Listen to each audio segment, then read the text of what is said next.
Gentlelady from Florida is recognized for 5 minutes. Mr. Smith, you have a long tenure at the Department of Justice.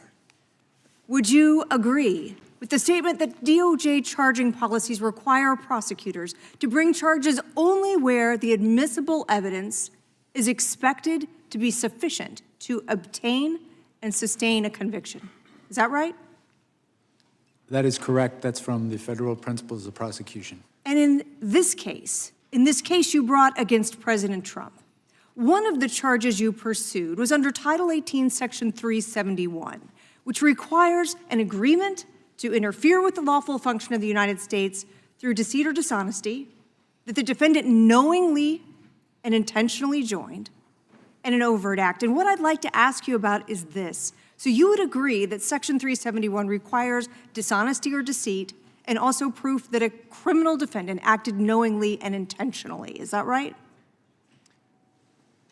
I believe that's correct. It requires knowing deceit targeted a lawful government function. So you would then also agree, would you not, that opinion, disagreement, or even mistake is insufficient to satisfy the burden of criminal intent set forth in that statute? A mistake certainly would. We needed to prove and intended to prove at trial that the false statements that Donald Trump made were knowingly false. That they were false and that it was done knowingly. So even under your theory of the case, even if we took your facts as true, you still would have been required to prove that the president said something false and that he or did it knowingly. So going on to your next charge, let's talk about obstruction. There too, that charge requires proof of wrongful intent, does it not? That's correct. So if a defendant there actually believes a factual claim is true, that would mean he could not be convicted of that charge. Isn't that right? Well, not correctly convicted. The defendant for that charge would have to behave corruptly, and corruptly could include seeking an unlawful benefit, seeking a benefit to benefit themselves, in this case, to stay in office when they had, in fact, not won the election. But there, too, there's a requirement of intent, that this conduct must be knowing and intentional. Isn't that right? There is an intent requirement, yes. And didn't you also acknowledge in your deposition that the president was receiving information from multiple advisors? Giuliani, Eastman, Clark, Powell, and in your deposition you said he was almost just regurgitating what they told him. Isn't that right?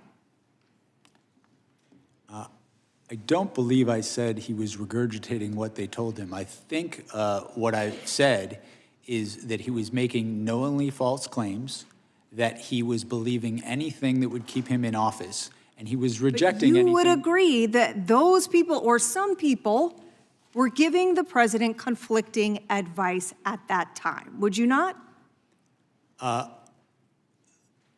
You are correct in that his original campaign staff told him he had lost. He fired them and brought in people who would... But criminal liability, under the statutes you used in your indictment, requires proving intent, not simply the undermining of democratic norms or expressing an opinion with which you do not agree. So is it not correct, sir, that here you charged 2 intent-based crimes without any direct proof whatsoever that the conduct charged was knowing, intentional, or that you were going to have an adequate basis to sustain a conviction at trial? I felt we had proof beyond a reasonable doubt. I felt that that proof included direct testimony from a number of witnesses to prove the knowing falsity of his claims. Despite the fact that in your own deposition you acknowledge the existence of conflicting advice. If this defendant were anyone other than Donald J. Trump, Mr. Smith, I find it hard to believe that we would be sitting here today having a hearing about an indictment that was returned knowing that the elements of the offenses could not be demonstrated. Now, let's talk about this.